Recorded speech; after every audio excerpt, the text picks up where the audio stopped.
ولكن هل يحاسب الإنسان على مجرد ما يحصل في قلبه من الوهم،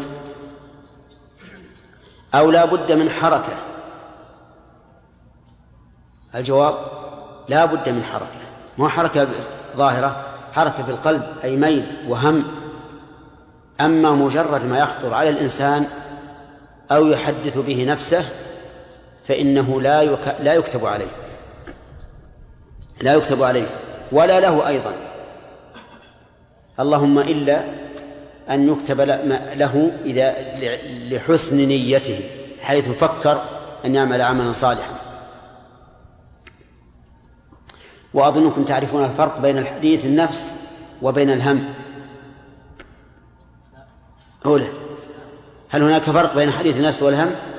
نعم، الهم يتحرك يتقدم يعمل، لكن حديث النفس حديث مجرد تفكير في الشيء، خواطر في الشيء، لا أثر له.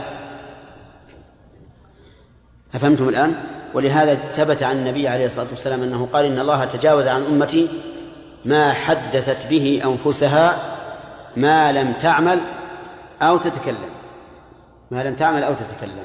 طيب،